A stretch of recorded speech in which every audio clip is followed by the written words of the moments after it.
And then when Lyndon B. Johnson was president, the relationship with Indonesia got sour. I don't know why. President Sukarno started talking shit about the U.S. And then, allegedly, the CIA tried to blackmail President Sukarno, sent a letter to President Sukarno. Remember that blonde lady we sent to your room? We have a tape. We have a sex tape. And rumor has it, President Sukarno said, good, send me a copy, make sure my people watches it. Di episode ini gue akan menginfokan sesuatu yang menggemparkan. Kali. Selamat datang di .id Weekly Vlog.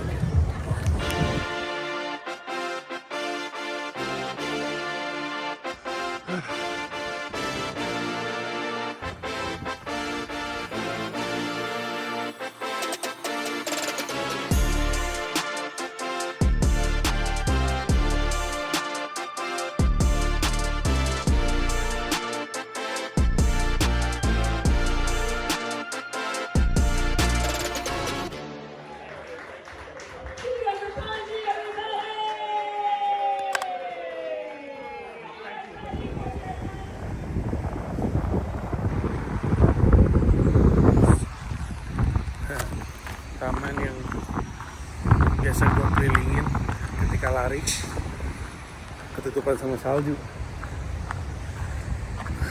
Gue lagi jalan ngambil 10.000 langkah. Kalau gue lagi keluar rumah, lagi ke kota, dapet tuh 8.000 sampai 10.000 langkah pasti. Cuman kalau gue lagi nggak keluar rumah, gue harus jalan kayak gini. Kenapa gue nggak lari? Karena suhunya minus 6 guys. Feels like-nya minus 15. Sekuat-kuatnya gue nahan dingin, mati juga kali gue. Jadi yang penting kita ada olahraga. Karena kalau nggak olahraga badan gue sakit-sakit dan gampang cedera. Jadi mari kita ambil 10.000 langkah tersebut.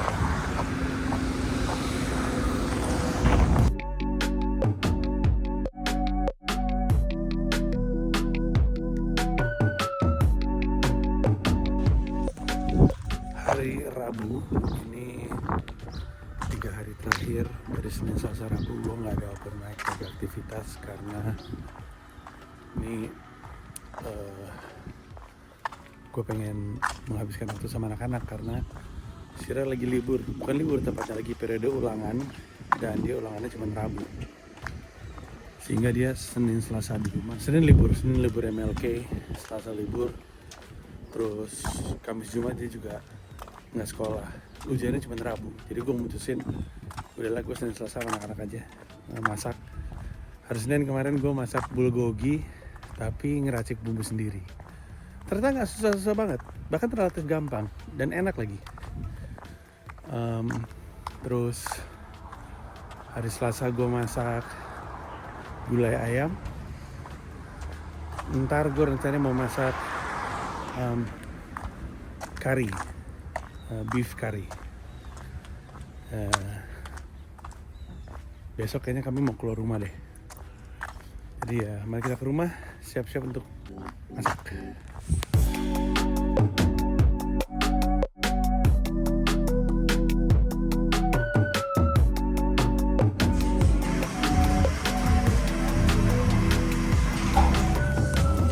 Tempat nongkrong favorit gue. Kayaknya terakhir gue tongkrongin sebelum gue balik ke Jakarta. Besok mau jalan-jalan sama anak-anak. Sabtu nyari Kamis by the way. Hari Kamis. Jumat gue mau jalan-jalan sama anak-anak, mau ke kota. Sabtu gue terbang ke Jakarta. Tapi ice latte dulu.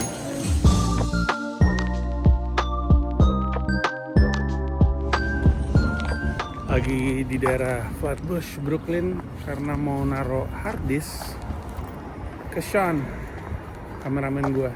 Udah lama gak ke daerah sini.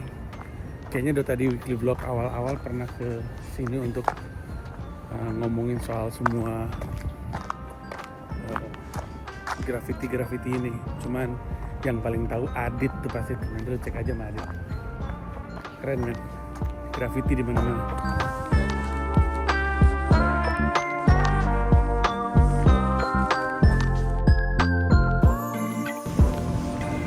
Transaksi sudah dilakukan, gue udah kasih hard disknya, bentuknya kayak orang transaksi narkoba gitu. Apa kabar, ini barangnya, oh ya thank you, sampai itu besok kita cabut gitu. Kan gue sering banget ngomong ya, di New York gak ada orang sungkan, tapi si Sean, yang mana bukan orang New York, dia orang Wisconsin apa? Lupa gue. Dia orangnya gak enakan. Dia sering banget tuh ngomong sesuatu, tapi kalau lo nggak mau nggak apa-apa sih. Terus kayak, boleh nggak gue minta, kemarin dia baru aja teks bilang, by the way, boleh nggak gue minta ekstra $50 soalnya ada ekstra hal yang mesti gue kerjain jatuhnya nih gitu. Terus gue nggak balas kan, karena gue nggak ngeliat. Terus dia balas, dia bilang, tapi gue ngerti sih kalau misalnya ini nggak sesuai dengan kesepakatan kita, nggak juga nggak apa-apa kok gitu. Lucu banget. Dan dia sering, dia ada beberapa kali kayak gini. Lucu dia, emang bukan orang New York dia. Emang yang nggak punya sungkan cuma orang New York aja. Oh ya, balik lagi cerita soal graffiti ini. Gue lupa persisnya titiknya sebelah mana. Tapi ini semua dimulai oleh satu orang seniman. Seniman ini tinggal di sini dulu. Terus bapaknya dibunuh, ditembak. Bener-bener cuman kayak kejahatan, nyuri dompet, ngelawan, ditembak, meninggal. Terus si pemuda ini kebetulan adalah seniman, dan karena dia adalah seniman, dia berpikir sebenarnya sayang banget kalau misalnya gara-gara kejahatan yang ada di sini, terus karena kejahatannya marak, bukan cuman terhadap dia, ada banyak daerah situ kejahatan. Dia emang tinggal di situ, bapaknya sampai jadi korban kejahatan dari situ. Terus dia pikir, tapi kalau gue biarin tempat ini jadi tempat yang gelap, terutama karena gue trauma, kasihan orang-orang yang tinggal di sini. Jadi yang dia putuskan adalah dia mulai bikin graffiti, bukan yang ini, tapi entah di mana. Dia mulai bikin graffiti. Daripada tempat ini dibikin mencekam, dia pikir lebih baik tempat ini gue bikin indah. Habis itu dia bagi pesan itu, dia bagi spirit itu ke internet. Terus internet merasa, wah ide yang bagus, benar emang kayak gini cara memprosesnya. Bokap lu dibunuh, bokap lu meninggal, daripada bikin tempat ini jadi gelap dan daripada lu trauma, lu bantu tempat ini jadi indah dengan graffiti. Akhirnya semua tempat-tempat ini nih isi graffiti semuanya. Dan itulah yang juga bisa terjadi terhadap Bruce Wayne seandainya dia agak bener dikit. Masalahnya Bruce Wayne gak beres. Dia bukannya nyari psikolog, bukannya Alfred bantu cari psikolog, malah dibiarin pakai baju kelelawar kemana-mana. Gak produktif kan, menciptakan penjahat-penjahat aneh. Coba dia graffiti, kelar dia urusannya. Nah jelas. Langit ya, bagus banget kan. What's up, Joe? Yo, Panji. Rashad. What's up, everybody? Welcome. Look at that. Yo. Oh, that's this production is legit, yo.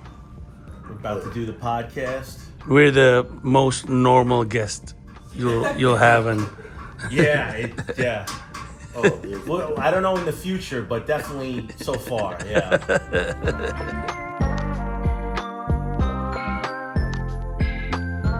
Although I don't really buy into the story, because this is 1965. How do you hit a camera in 1965? This is pre-VHS, you guys. You can't make hidden tapes in 1965. I would imagine a hidden camera in 1965 would be a whole camera crew in the corner of the room with the sound guy going like. That's my time. Thank you very much. Give it up for Indonesia. ya itulah gig terakhir sebelum cabut. Lumayan guys, dapat $100 gue. Nih, ntar.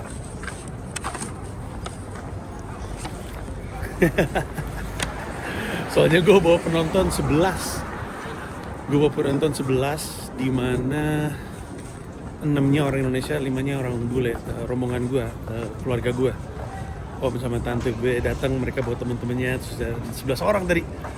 Sangat menyenangkan, ketemu Rashad, ketemu Wyatt, ketemu segala macam, seru lah.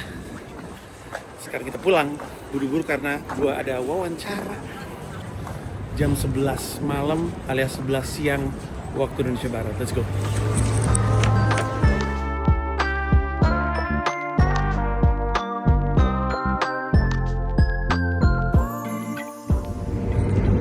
Gue baru sadar ada yang belum gue sempat jelaskan. Jadi intinya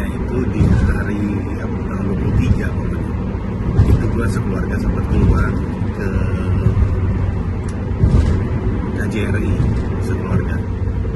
Anak-anak gue sama Mila belum pernah sama Pak Win KJRI-nya, kontennya. Tapi sebelum sana kami makan di sebuah restoran Prancis gitu di Brasserie, namanya Match 65. Enak sekali makanannya. Kalau misalnya ada yang pengen ke KJRI atau pulang dari KJRI nyari tempat makan, cari Match 65. Cuma 7 menit jalan dari situ, cuma 2 blok. Habis itu habis KJRI, anak-anak melihat KJRI seperti apa. Ada alat musik tradisional, ada gamelan Bali.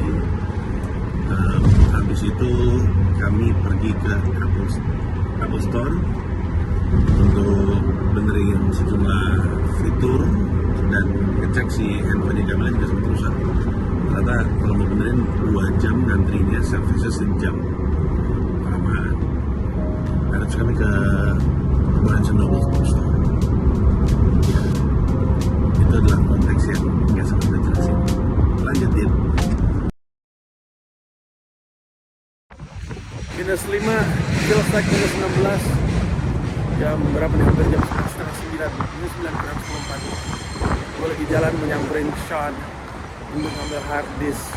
Anjing gak tuh?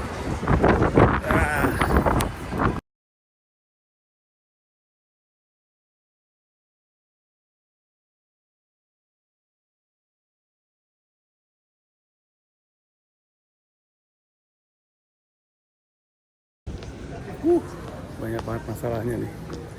Waktu gue memutuskan untuk beli Qatar Airways dan bukan naik ANA seperti biasanya, itu adalah karena pertimbangannya harganya jauh lebih murah.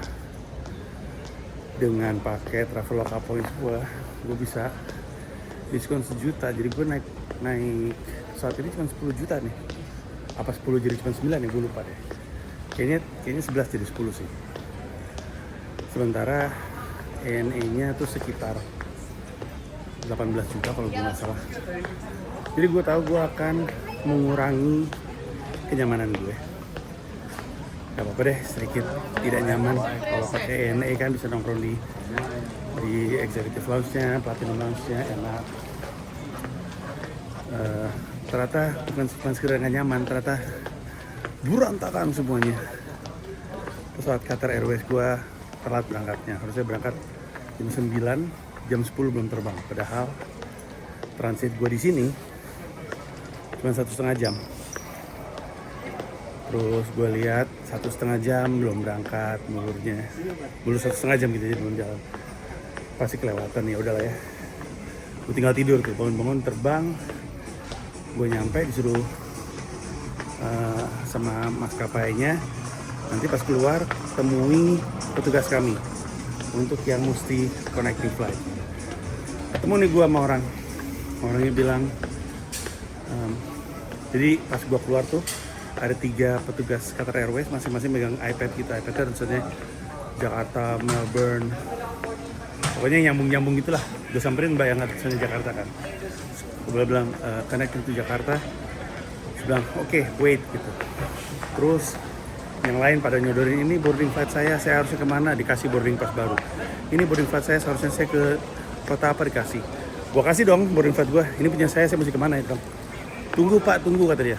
Ya udah gue tunggu. Pas semuanya udah selesai, giliran gua kan. Dia bilang, untuk yang ke Jakarta, bapak mesti naik 1 lantai, terus ketemu transfer desk, kemudian tanya boarding pass bapak. Kata gue, kenapa nggak dari tadi lu bilangnya? Iya dong. Kalau urusannya ribet, justru kan dengan bilang gue, bapak ke atas aja pak, ke transfer desk, boarding passnya di situ, kan dia jadi lebih enak. Memang sih dia sempat dikerubungin, tapi kan kalau gue diinfokan kayak gitu, apalagi kalau informasinya cuma gitu, ya kan gue bisa naik ke atas. Ya udahlah, setelah semuanya udah sepi, gue dikasih tau gue disuruh ke atas, baru gue naik ke atas. Sampai atas ngantri lagi di transfer desk. Di transfer desk dikasih tahu,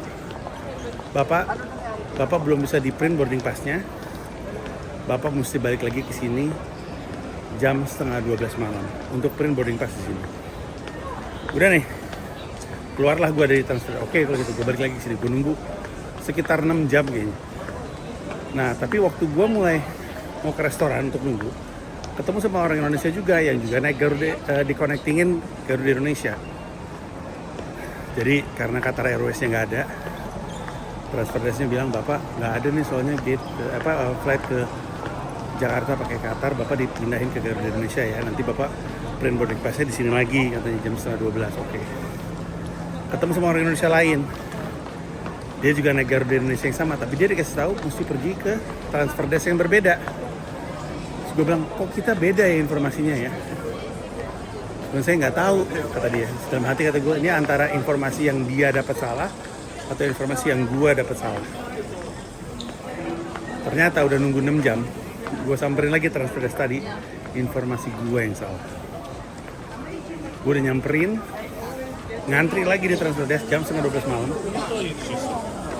Terus dikasih tahu, Pak mohon maaf, Bapak dapat informasi yang salah, printnya nggak mungkin di sini Pak, kata dia.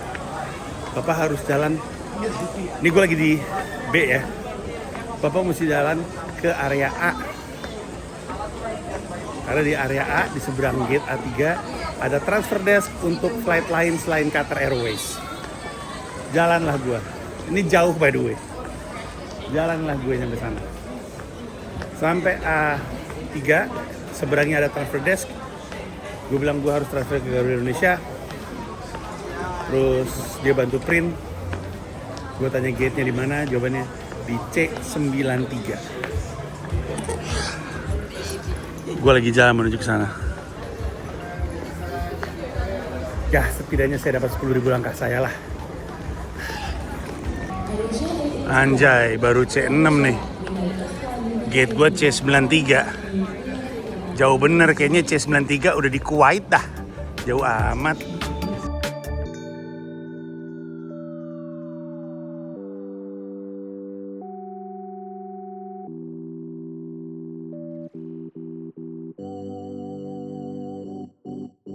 Terima kasih banyak udah nonton video YouTube gue. Mau mengingatkan bahwa di YouTube gue tuh ada membership program, di mana kalau lu jadi bagian dari member, lu bisa mendapatkan akses terhadap video-video eksklusif hanya untuk member yang nggak bisa ditonton oleh orang lain.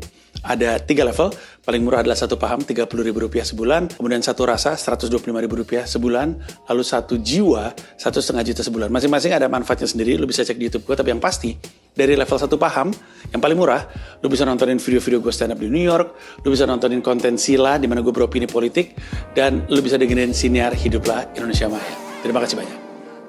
Itu tadi siang ada 2 truk gede yang kerja bersihin jalannya itu. Bukan mungkin 2 truk, tapi pokoknya ada truk datang 2 kali lewat jalannya. Dan sekarang semua kerjanya mereka udah hilang. Udah kena salju lagi. Tapi sih masih lebih bagus mereka bersihin sedikit ya sebelum jadi ada lagi. But yeah, it's like that.